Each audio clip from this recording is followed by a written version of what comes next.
All right, welcome. It's so great for all of you to be here with us today. We're so excited to get started. My name's Jennifer Caius. I'm a customer education manager here at Mentor Collective, and I'm joined by my colleague Jasmine Uriostegui, who will be handling some logistics in the background, as well as our fabulous CEO, Erin Mayhood, and our guest presenter today, Dr. James Winfield, who I'll introduce in just a second.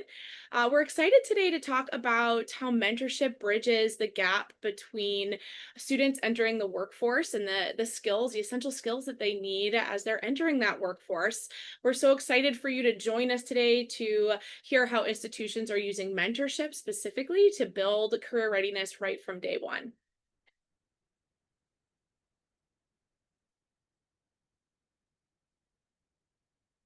All right, as we get started, just a few housekeeping notes here. This webinar is being recorded, and we'll send you that recording and some additional educational resources and follow-up messaging after today's event. On the screen, you'll see a few tips just to help ensure a smooth virtual experience for everyone. You might want to consider adjusting your video layout to speaker view so that you can follow whoever is presenting, see our lovely faces. We'd also love to hear where you're joining us from. We know we have folks from across the country today gathering for this conversation, so we'd love for you to share your name and your institution in the chat so we know who's here and where you're coming from.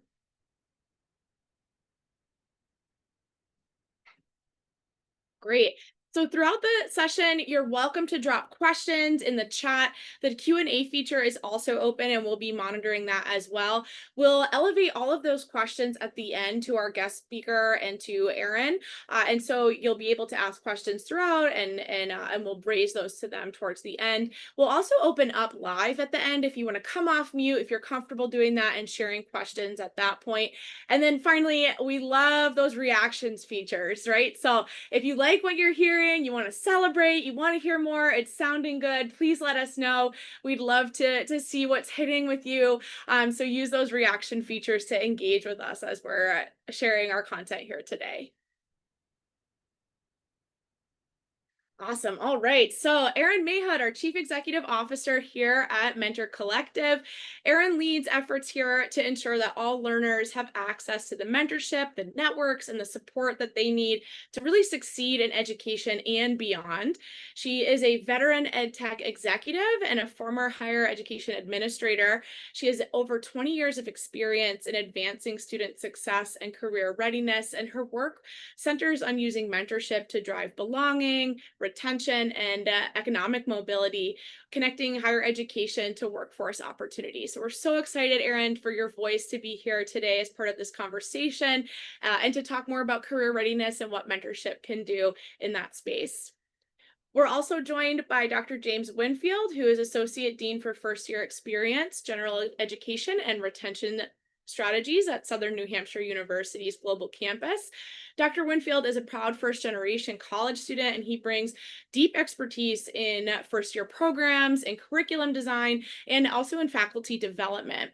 His research, which you'll see throughout today's presentation, centers on the academic and the career decision-making of limited income first-gen students.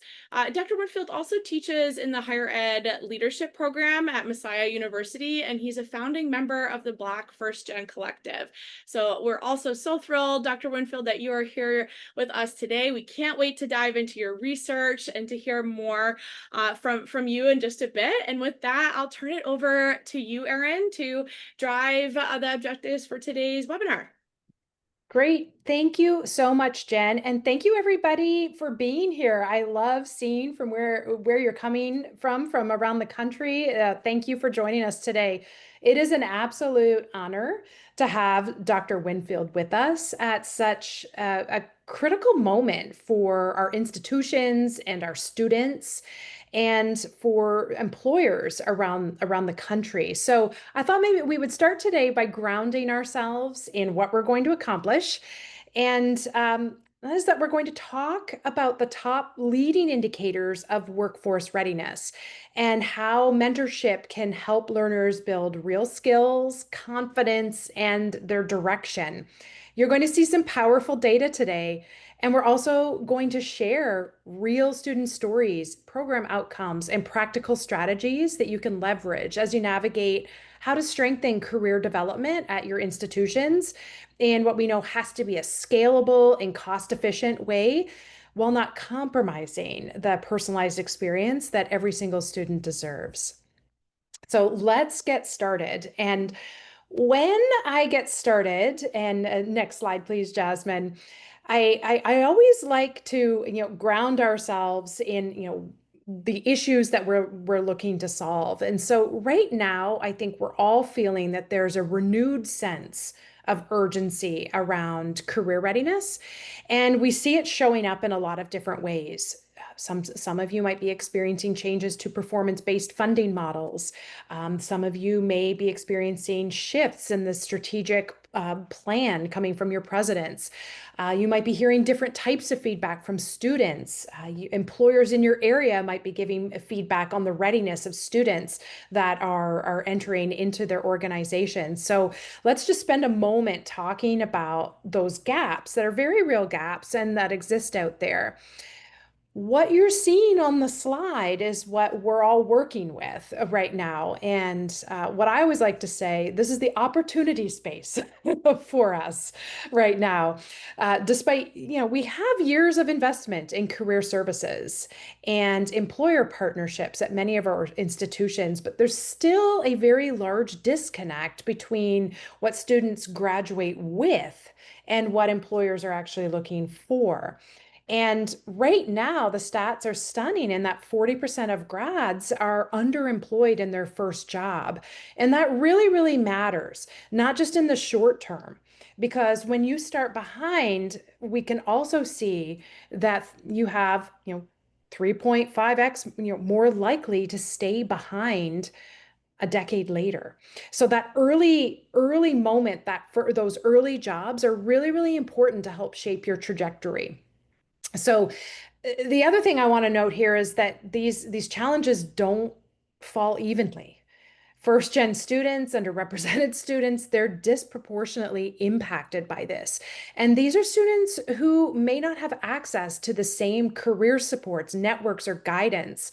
And as a first generation student myself, and Dr. Winfield, I'm like, we have lived this truth.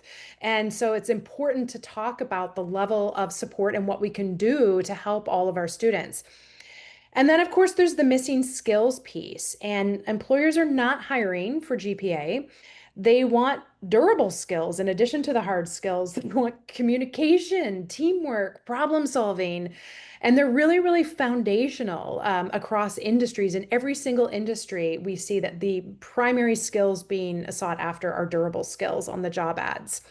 And those types of skills are rarely taught explicitly. And so students often don't know how to talk about them. I'll go on next to internships. And we know that internships are a super powerful bridge into the workforce. In fact, they lower the underemployment risk by nearly 50%. Fantastic.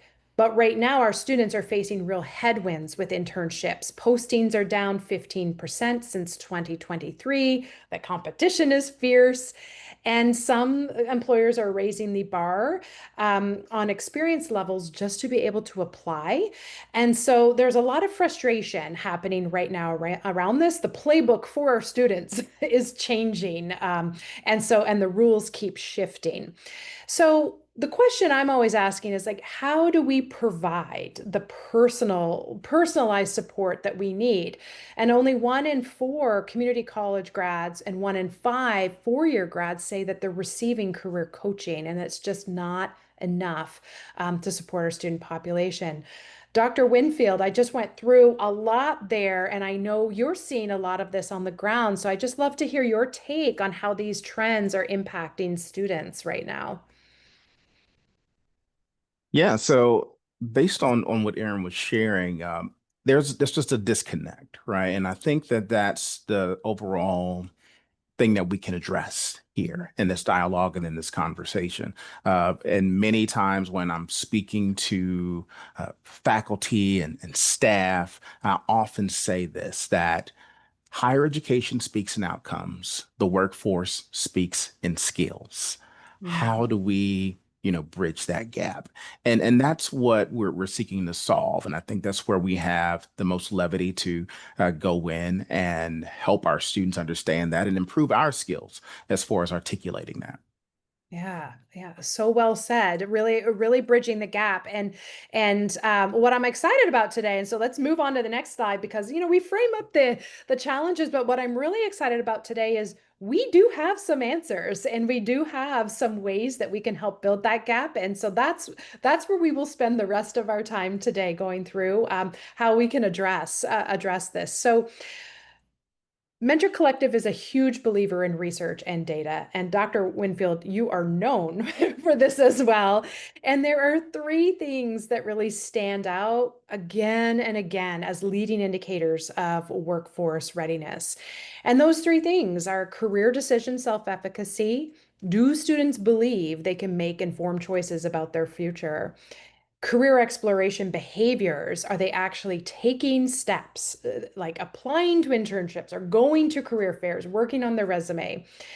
And sense of belonging and social capital. Do they feel and know that they belong in professional spaces? And do they have a network to help them get there? And so we're going to walk through these one by one today.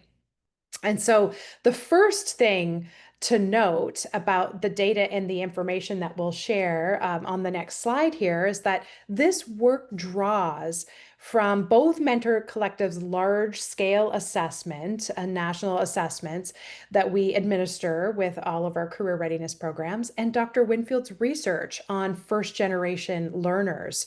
So you're getting different perspectives. So the data that we'll be talking about are coming from two different research areas, two different assessments. And it's a powerful pairing of data that you're going to hear today, both quantitative and qualitative. So from mentor perspectives, data set, this was national. It was gathered between April 2023 and June 2025. And Dr. Winfield, your research, which so many of us have read and been influenced by, studying first generation students at a large 4-year research institution. And so thank you again for being here and sharing this with us. We are going to dive in now to start with this first indicator, and it's career decision self-efficacy. And put super simply, this is a student's confidence in their ability to make informed, meaningful career decisions. And this isn't about, for our students, about having all the answers. It's really about believing, I can figure this out. And that belief we know has real consequences. And we see this all the time and in the data. Students with high self-efficacy are more likely to plan ahead. They're more likely to persist through uncertainty, and they're more likely to land stronger employment outcomes. So we've seen here at Mentor Collective that mentorship plays a powerful role in making that happen. When a student has somebody affirming their strengths, helping them make sense of setbacks that we all experience, and modeling a path forward, that's when the internal voice for that student shifts from, I don't know what I'm doing, to I can do this. And this probably sounds familiar for all of us because I don't know about you, but I have a lifelong of mentors because these voices are always there. You need to move from I don't know what I'm doing to I can do this. And you can hear that student shift even in the quotes through from the beginning of a mentorship program to the end. And one of my favorites, one of our students saying, I am now more confident in my major and my future. And that's really the mindset shift that mentorship can bring to the student body. So let's take a look at the data. So data around career decision self-efficacy for both before and after mentorship. And again, this comes from Mentor Collective's data set from 2023 to 2025. And here at Mentor Collective, we assess students via the mentorship platform, typically 3 times per program. And for 2-year and 4-year institutions, that's typically, programs usually run over the academic year. So we capture their scores right before the mentorship program begins in the middle, and then at the end to see progress. And here is what we see around career decision self-efficacy. After mentorship, students are reporting noticeable increases in 3 areas of self-efficacy. 12% increases in feeling affirmed by people they trust, 8% in observing resourcefulness in others, and this last one, 23% increases in having role models who help explain their own paths. And this last one's so important. Seeing somebody else walk the path and share their story is just so huge in our lives. And it's where mentorship really shines, because it's not about just giving advice. It's about, let's demystify the journey that we are all on. And for so many students, especially first gen, which you are going to hear about from Dr. Winfield, like that relational modeling, it just unlocks possibility for students. I'll give another high level view. When looking at the overall measure for career decision self-efficacy, mentorship appears to shift students from a state of uncertainty to one of confidence. So proportion of mentees with high self-efficacy, a score above 3 on a 5-point scale, increased from 62% to 80%. And conversely, the percentage of mentees with low self-efficacy, a score below 3, was cut in half, dropping from 24% to 12%. This demonstrates the power that mentorship has on building foundational confidence for students, and this is exactly what they need to navigate their careers. So Dr. Winfield, let's get your voice in here. From your perspective and your research, what role do relationships with coaches, advisors, mentors, what role does this play in career decision self-efficacy? Yeah, so I'm going to connect this to a couple of different areas here. And there's some research that was done by the Brookings Institute in 2022. And in that research, Chetty, who led this research study with various different people, was able to unpack that relationships were at the forefront of building social mobility and as a vessel for economic mobility as well. So making certain that students build that up. And I know you're like, wait, how do I make certain that that happens? Right. Sometimes I think about the way that we tell students to model behavior, right? Sometimes it will say that, okay, right, you know what to do. We've told you to go to these resources and seek this level of support. Will they always do it? Maybe not. But you know that you've done your due diligence to make them aware. But what's so meaningful is by proxy when they're around other individuals who are exemplifying and showing that they're modeling these behaviors, these positive behaviors, and that's when it rubs off, right? I think about for me, and among so many others, there's a lot of stuff to unpack this where people have grown in their study skills because they saw, oh, that's how that person is studying. They're not just using note cards to retain and regurgitate information. They're doing some recall activities, and that's helping them to retain information that worked for me for history, but maybe it doesn't work in the sciences, right? So with that, I'm just bringing up the relational piece and how that connection is so important. If we can go to the next slide, I think that would help to catapult into this discussion. So in my research, as mentioned, it was a product of my doctoral research that I formed into another article following that. And it was unpacking the experiences of limited income first generation college students who were actually enrolled in a TRIO program and how that supported them in building their career self-efficacy. So here are 2 quotes from 2 students who participated in that study.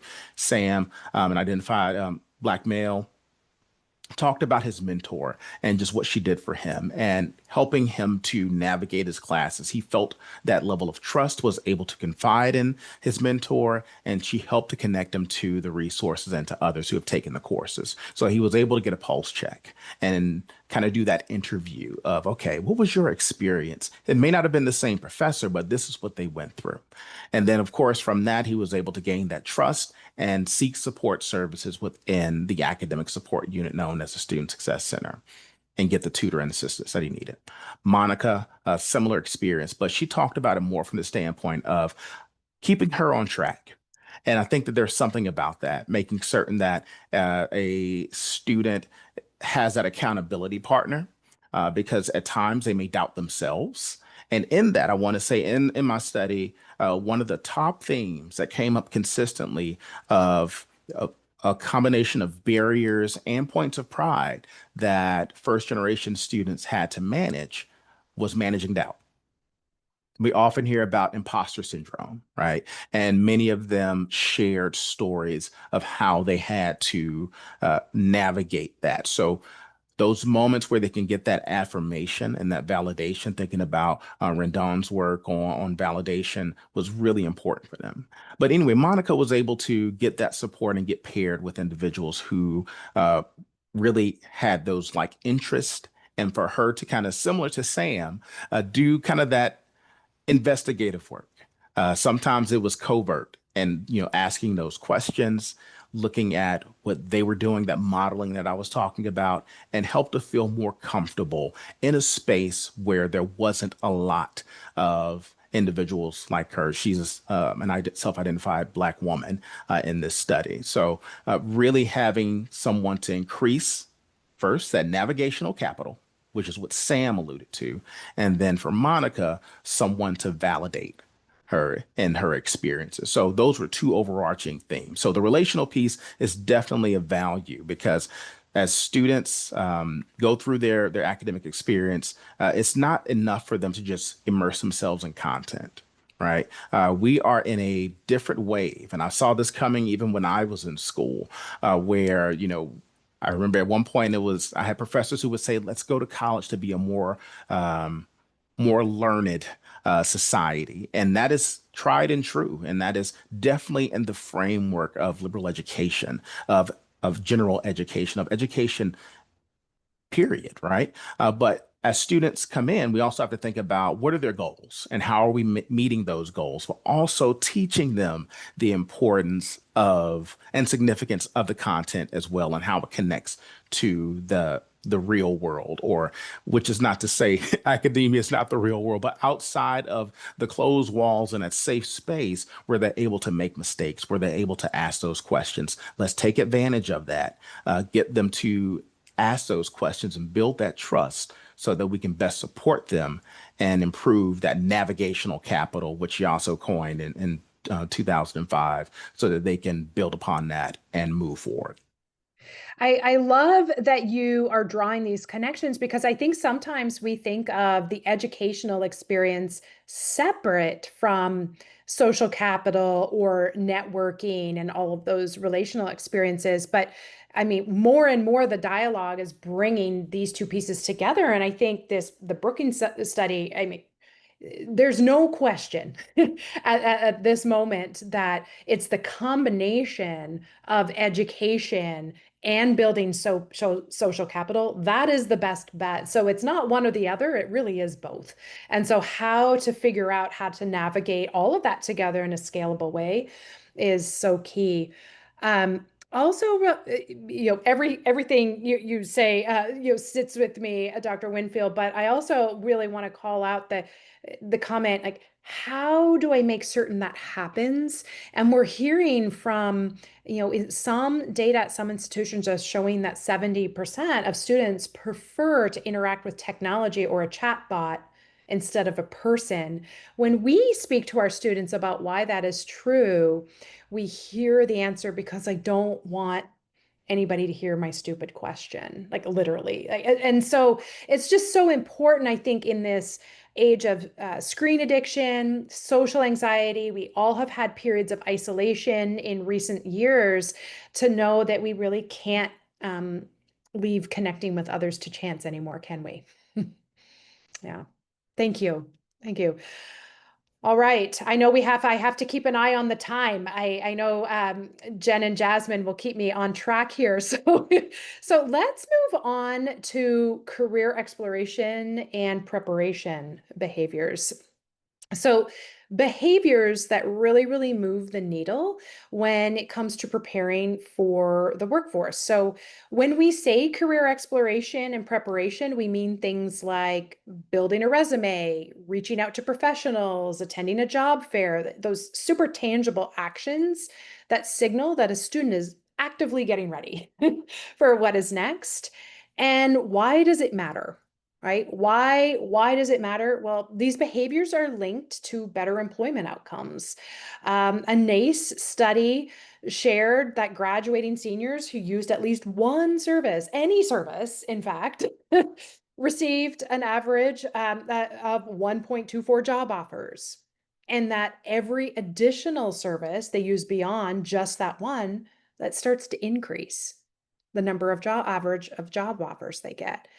Now, when we compare that to graduating seniors who don't see any career center services, we see lower averages. And so it's so critical that we help our students figure out and overcome any obstacles to figuring out where to start. And if they don't feel, or else they might not feel confident enough to take action. And that's really where, again, mentors come in, even peer mentors. We think of career readiness often as employer mentors, alumni mentors. That is all very true. But peer mentors also help demystify this process, saying, hey, did you see this event that's coming up? Or, oh, I've been to the career office. They're totally fine, right? Like they will say things to help get people there, to help students feel less alone. So you can see two quick quotes on this slide. Both are real students. One saying that mentorship made it less scary to, their words, to reach out to people. And another got help finding workshops and landed an interview from a career fair that their mentor encouraged them to attend. So mentors really do provide that encouragement for the behaviors that we know help people succeed. Now you're going to start seeing the trend from me. Let's go to a very similar looking data slide here. We can validate that mentorship directly correlates with an increased use of career support services. And this suggests that mentors really do act as that critical bridge and encourages students to engage with resources that are designed to help them. You can see some of the most significant differences in engagement with an individual or group career counseling and workshops, 45% increase. And use of job search support showing dramatic 37% increases, and other tangible actions increased as well. Resume assistance, practicing interview skills, attending a career fair. This is all so critical because the national data suggests that engagement with career services leads to better employment outcomes. On the next slide, we'll take a high level view looking overall on the before and after assessment scores for our professional assessment questions. And these are questions that we ask throughout our programs, things like, have you used or engaged with job search support? Have you used or engaged with resume assistance? And we see that before mentorship, only about 1 in 5 students rated themselves above a 4 on a 5-point scale, assessing these professional behaviors. After mentorship, that number jumps significantly. So students aren't just taking action, they're building confidence in those skills that that employers truly care about: communication, teamwork, navigating all of the applications.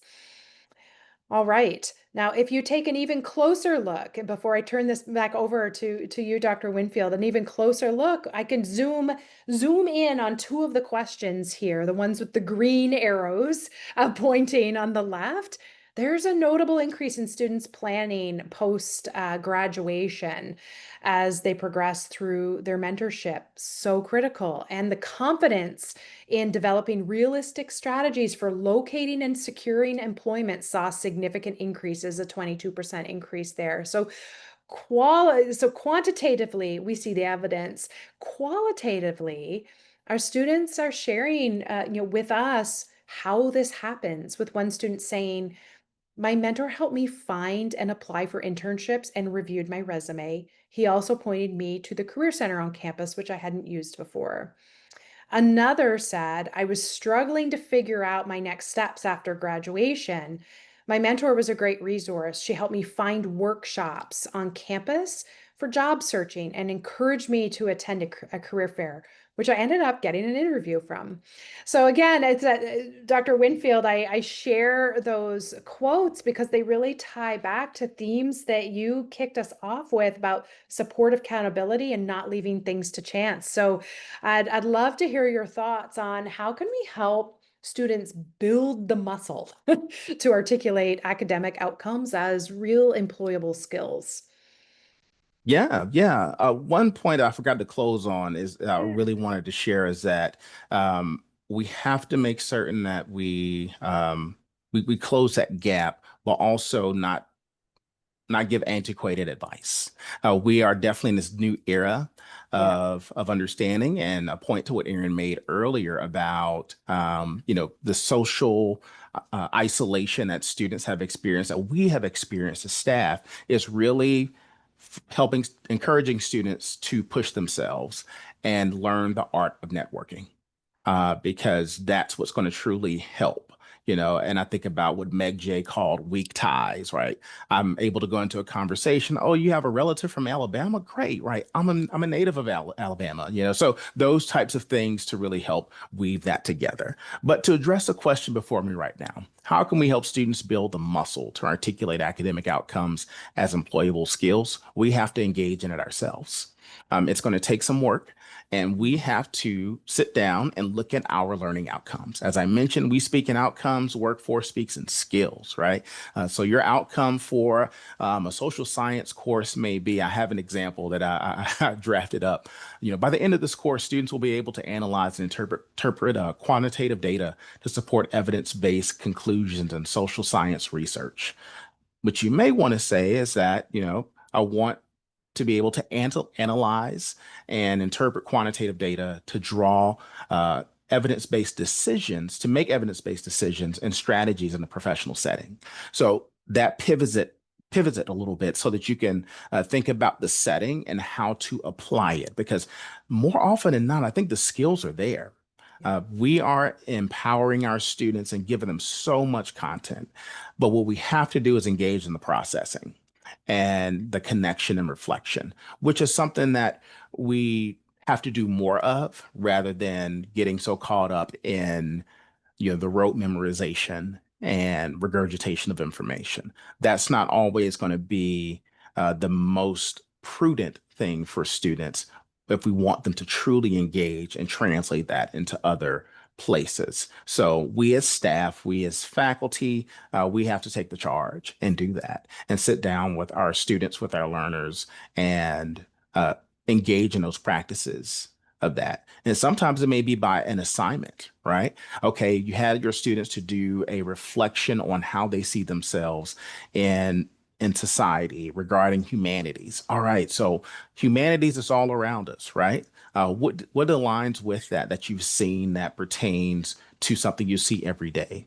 Social movements, all of these different matters, like making it tangible and practical and using the text as a way to frame it, but really partaking in that activity, whatever it may look like at your institution, whatever you feel is going to like really get to that point for students to really understand that, or to at least think about it. They may not understand it immediately. So I want to throw that out there. They may not understand it immediately, and that's okay.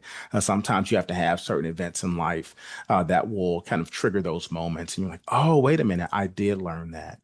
And, Dr. Jones taught me that in my media and society course. So just engaging in that deep reflection and then also equipping those mentors Yeah. with that skill as well. So it starts with us, and then with those mentors, showing them how it connects. And then from there, they're able to break it down to their peers.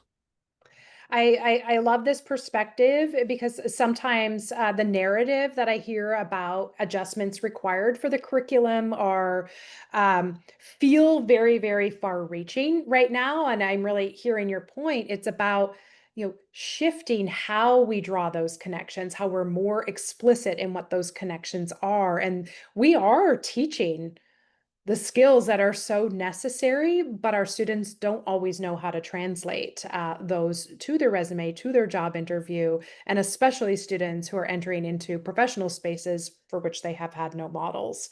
So thank you. Thank you for sharing. Okay. Sense of belonging and social capital. This really gets to the heart, doesn't it? Of what it's all about, because preparing for a career isn't just about having a strong resume or getting good grades. It's about believing that you belong in the room and having the right connections to open the door. So too often our students, especially first gen students and students of color, they face a network gap and they don't know anybody, and their family might not know anybody in fields that they're trying to enter. This was definitely something that I experienced, and you've never seen anybody in one of these roles, and it's a mystery to you how somebody might have gotten there. What is so critical about this is we know that 70 to 80% of jobs are filled through network connections. That's a stunning number. Yes, I see you know. That is an absolutely stunning number. And so when students are shut out of those networks, it's not just missed opportunity, it's an absolute structural barrier. So we have to leverage strategies, and mentorship is one of those strategies to help change that. It's not just about giving students the information or introductions. It's about creating belonging. I love, Amanda, that you're asking to repeat the percentages. 70 to 80% of jobs are filled through network connections. It's stunning. Yes, I think it's worth repeating. So thank you for that. So it's helping our students see a version of themselves in the future. And this is why we always talk about internally, we cannot leave networking to chance. Structure is key, and making sure these connections happen is key. So let's follow my pattern, and I'll show you one data slide this time before we go to Dr. Winfield. And so mentorship doesn't just support career exploration. It is absolutely the key to building networking skills. It is the key to building social capital. And in fact, when we look at the data, we see double-digit increases in critical indicators tied to students' ability to navigate real-world professional networks. And so again, I'll point you to the bright green arrows on the left. These are the data points we're talking about on this particular slide. Mentees' confidence in their ability to ask for help from an established professional jumped by 21%. My gosh, I wish I had learned how to ask for help earlier. I will just say that. Confidence in using their network to find job opportunities, also up 21%. And ability to meet new people in careers they're interested in, up 19%. Mentorship helps students build these networks that are so critical. They are not building a network is not a nice to have. It is a must have. It's a game changer, especially for students who are coming from an environment where they didn't have access to professional networks or networks in the profession that they're looking to go to. So I see this is, for me, part of seeing social capital building in action. Dr. Winfield, but I know you have you have what we really want to hear here. Let's start, and then anywhere you want to take this, what are the consequences when sense of belonging and social capital is missing? Yeah. Alluding to some of the information and data that Aaron presented earlier about students seeing themselves. There's value to that, and that is a catalyst for fostering sense of belonging and connectedness in these spaces. And I'm going to do something a little not off, but I want to, in the chat, I want to ask a question. I just want to know what your answers are. Can social capital be shared? Just drop it in the chat. Do you think it can? Do you think it can't?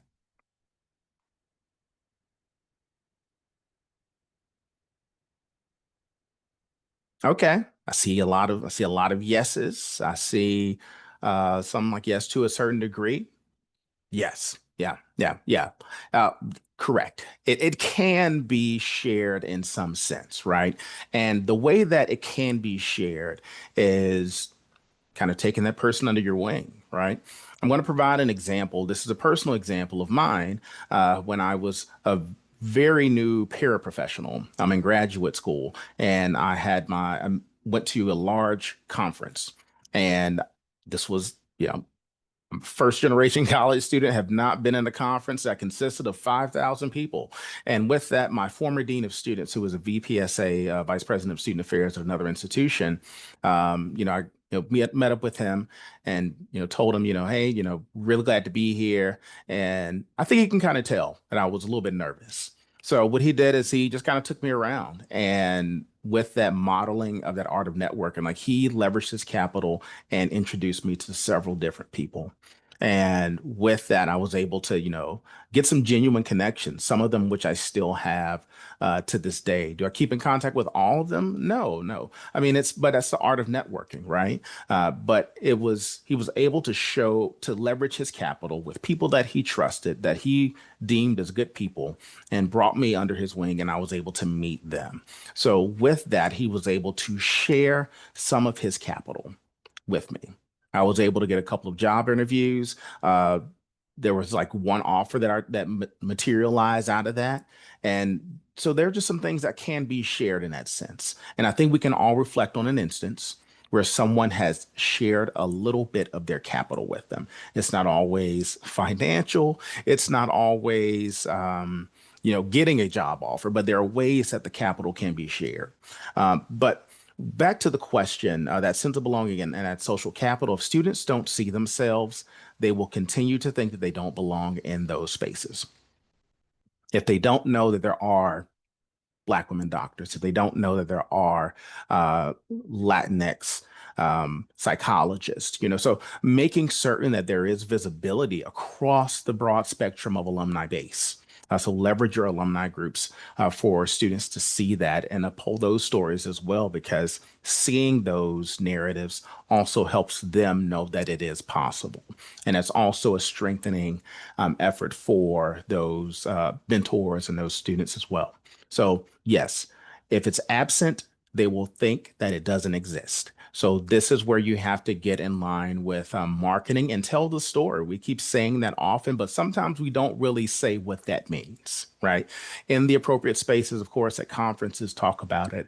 When you are, at board, if you're fortunate enough to speak at a board meeting, talk about those narratives, making certain that it is shared and heralded that these accomplishments are taking place, and also praise those individuals who are investing back into the students at your institution or within your organization. Yeah, it's so critical, and I will share an anecdote. Well, data that we have from another organization that we work with, a non-higher education or organization supporting experiential learning for our students, and great internship experience for the students. And the students were recruited from all over the country, and it was a very diverse group of students. The organization was hoping to increase their hiring pipeline to diversify their employees. And despite the great internship experience and evidence of that, the students were not applying. So then we started matching the next cohort of students with an identity aligned mentor from within the same organization, alongside the manager of the internship, and 36% increase in applications through there. So it is 100% true that to fulfill the need for every student to fulfill their full potential, and for organizations to fill their need and employers to fill their need to have the most diverse and creative talent, that they need to meet the needs of today, we have to use some different strategies to get there. So thank you, Dr. Winfield. Okay, I am going to go back to a theme that you brought up right at the beginning about bridging the gap, and this really kind of brings it all together for us. And it underscores the essential infrastructure changes that we have to make in terms of how we're providing wraparound support to students. And first, we have to acknowledge that social capital has become a career prerequisite. right?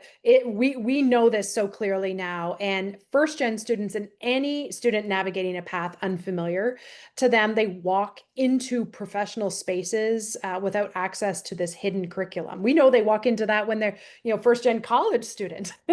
And so they're going to experience that again, stepping into the work world. So the unwritten rules, the networking norms, or knowing how to advocate yourself when you get a job offer, these are things that are so critical. Social capital is a career prerequisite now. And then, unfortunately, despite what I see at some campuses, some absolutely heroic efforts around career services in tight budget times, the landscape just isn't filling all of the gaps that the students need right now. And we know that fewer than 40% of colleges offer career support that's specific to first gen students. Critical topics like interview prep, salary negotiation, networking are all often underemphasized, even though these are really make or break skills. We also have to acknowledge that most students are already workers. Over 70% of students today are balancing jobs and schools. And so for adult learners, more than half are returning, not to start their careers, but to reskill, to upskill, to pivot. And that means these students are crossing boundaries between school and work, and maybe trying to build knowledge and a networking in a new area that's really, really critical for their next step. And this is really exciting for how mentorship can serve as a bridge in these scenarios, helping students feel seen, connects them with people who have shared their lived experience, and help build confidence and belonging and access to the type of support that doesn't always live inside a curriculum or a career office. Help them connect the dots. Dr. Winfield, when we know that we need different practices for different students, and that is a tough thing to scale. Our institutions, for a variety of reasons, are under immense pressure right now. And we know that our learners are balancing a ton themselves: work, caregiving, classes, financial stress, all at once, right? And so how do we, as educators, practitioners, make sure we're meeting students where they are right now? How do we keep systems, mindsets, our practices truly open and accessible for all types of students?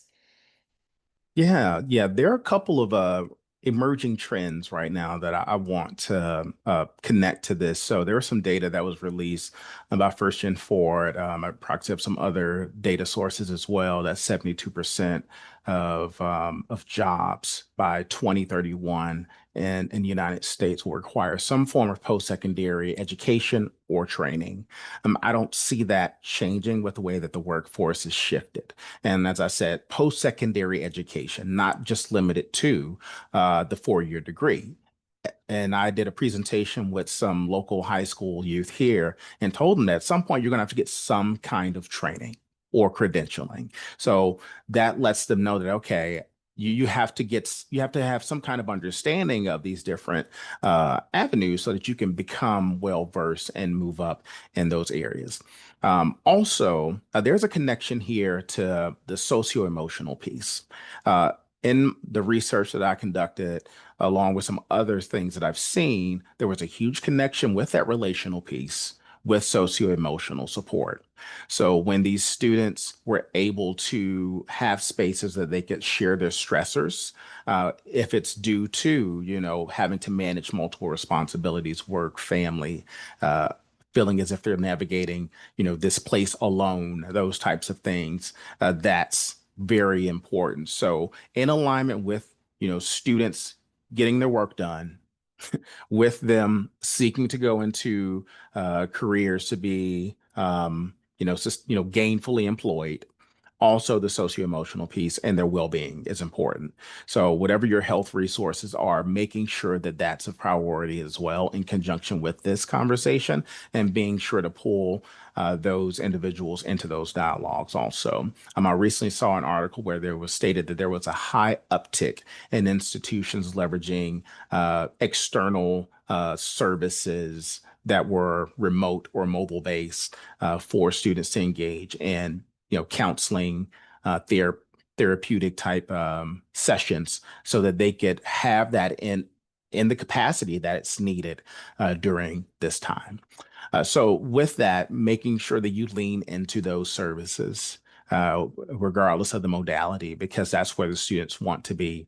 Aaron, you mentioned that we are in an age now where there are students that don't necessarily want to talk to anyone for certain issues. I will say for certain issues, not all, because I think about, when I'm on a phone call, it gets to a point to where, I need a person, what do we say, representative or or agent. So making certain that there's still that balance and understanding it from not to take on too much of a business mantra, but the customer service mindset of it. Okay, what can be taken care of quickly? Some talked about chatbots, things of that nature, getting those quick concerns addressed, but also being ready to address the questions and deep level concerns of students and being able to support them in that. So that wellness and well-being is truly important because if they don't feel like they belong, as we mentioned earlier, there's some danger there. Also, if the students don't feel well, they can also burn out and then they'll attrite. And that's what we don't want. And if they have to take a step back, how do they get back on track? And is that pathway clearly articulated? So that's more so connected into the cadence of the pathway of them being a student. But remember, we want them to get to the career. We want them to get through the student experience first before they get into that. Get into that. Absolutely. And I love that you're talking about the different ways that people, not everybody's on their own journey and different ways in. And on our next slide, I just think it is so important to recognize the different pathways students are going to get in, the different students that we're working with. And so sharing that this is also happening at the graduate level. And we know for each state they have broken down X% of skilled workers will have to be graduate, and it's usually 7 to 8% graduate students. 40% will not need an associate's or a bachelor degree, but everybody else will. And so it's so important for us to acknowledge these different pathways. And so showing North Carolina A&T, bringing graduate school mentorship to prepare over 400 students for diverse professional pathways. And then Community College of Rhode Island, many students first gen, returning adults, tangible increases in career decision, self-efficacy, and confidence. So just so great to see and to hear of all of the different emerging efforts, different learning environments, and acknowledgement of how we support students through those pathways. Jen, I rushing a little bit here to get to a couple questions before final thoughts, because I think anything you want to elevate. Yeah, we had some good questions come in. I'd like to start with this one. Dr. Winfield, this is pointed your way. So the participant asks, representation is definitely a great bridge for students from underrepresented populations. How effective do you believe representation works for these populations against the systems that continue to disadvantage them? Some systems might be broken down, and so they are interested in your perspective on that. Yeah. I'll speak to just a little bit of this phenomenon of trust. So, in the height of the pandemic, NSSE, the National Survey for Student Engagement, did this study on trust. And it exposed a lot about students' perceptions of colleges.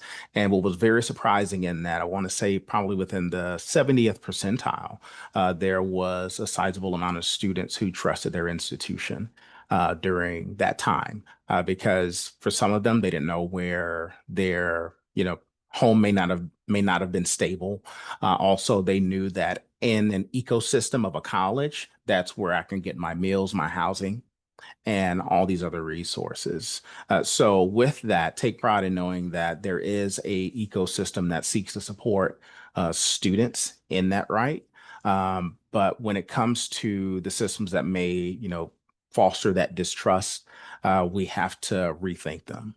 So look at those gaps, do assessments, find out what those gaps are. Like I think about a previous institution that I was at, where we did it was semi-abrupt, but we did a survey to really understand what students were, what do they need? And then come to find out it was one of their biggest concerns was with dining experiences. And it wasn't so much the quality, it was the timing, right? And we realized, oh, wait, student can't focus if they're hungry, right? And it wasn't that we were providing inadequate resources. We just had to rethink how we were going about those services.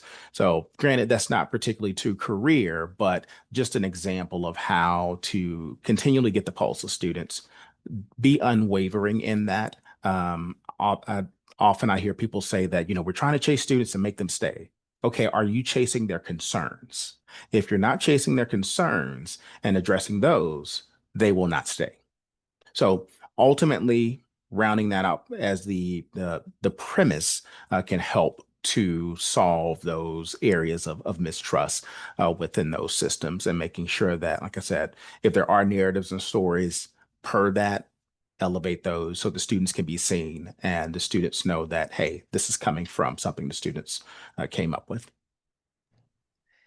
Thank you. And thank you for the incredibly thoughtful question. Really, really appreciate that. And thank you, Dr. Winfield, for helping us think through think through these issues and how to get to where we want to be. I know we are coming up on time, and so I hope really what you're hearing from us today is that career readiness doesn't just begin for students at graduation.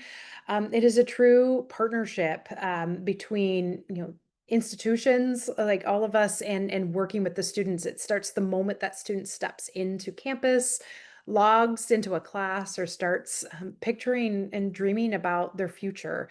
So academic preparation is just so important. We know it's one of the big unlocks that we can have, but it's not the full picture. And our students need our support building social capital, confidence, connection, belonging, and they need to see what's possible and to you demystify how to get there. And the fact of the matter is not every student arrives at the same start with the same starting point, and that is natural. We are all individuals, right? And so not everybody is at the same starting point. Some come with built-in networks, career exposure.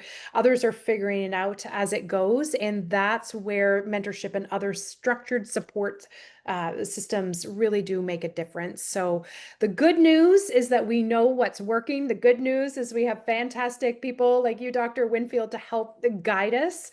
And so thank you for that. And just thank you so much for this conversation. I honestly wish it was 2 hours, but I'm going to turn this over to Jen to tell us what's next. Thank you, Yeah, I everybody. totally agree with that, Erin. This was just so great, Dr. Winfield. Thank you, Erin. Thank you. So what's next? I still have some questions out there in the chat and in private message. Thank you so much for elevating those. In the follow-up messaging that comes out after this, you'll receive a copy of the presentation and the recording, and we'll also answer any additional questions in that follow-up messaging. So stay tuned for that. Check your inbox there. And you're welcome to share that with other folks at your institution if you'd like to spread what you learned today with other folks. I also want to point to a new white paper that we have launched called The 6 Elements of a Culture of Mentorship. It speaks to both what Dr. Winfield and Erin had talked about today, but diving more into building a scalable mentorship program at your organization. So how that could look, what you might need to do to make it happen strategically. It goes through all of that. So I will drop that link in the chat, and also, of course, put that into the follow-up messaging. We'll also have another white paper coming out by the end of the month on today's presentation. So it will include the research from today's presentation, specifically pointing to Dr. Winfield's work. We'll take a deeper dive into that, and so you can look forward to that by the end of the month. And then finally, we have 2 upcoming virtual events that are really exciting for folks. For our partners, we'll be hosting a small group session. It's an informal chance to ask your questions. It's called Ask the Expert Start of Program Survey Data, timed well to dive into that survey data as you're thinking about the best way to start your programs this fall. And then we also have a really exciting webinar webinar that is coming up for everybody. I've dropped the link to register for that in the chat as well. This will be about Mentor Collective's product strategy, what is coming up for us and for the future of mentorship, really in an AI-powered world. So drawing back to the conversation today, how can we make sure that mentorship is the bridge between learners and workforce, given the landscape changing, every second now with AI. So how can we be a part of that solution? So very excited for that conversation towards the end of the month. As we're wrapping up here, I also have a poll that I would love folks' feedback on. Jasmine, is it possible to, oh, great, thank you. We'd love your feedback on today's session, whether you'd like to continue the conversation, as well as some suggestions you might have for topics that interest you going forward. We really want to make sure that the education that we provide here is valuable for you, so we'd appreciate that feedback.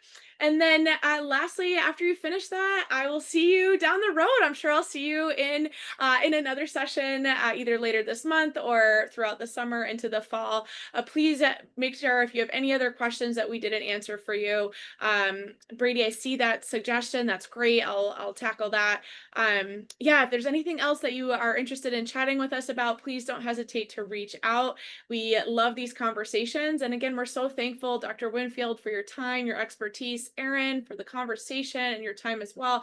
Thank you, thank you, thank you. And thank you to our participants, our attendees. We're so thrilled you all could join us today, and we will see you soon. Yes, thank you. Thank you, everybody. Let's all continue the work. Dr. Winfield, we applaud you. Appreciate all of your time today. Thank you all.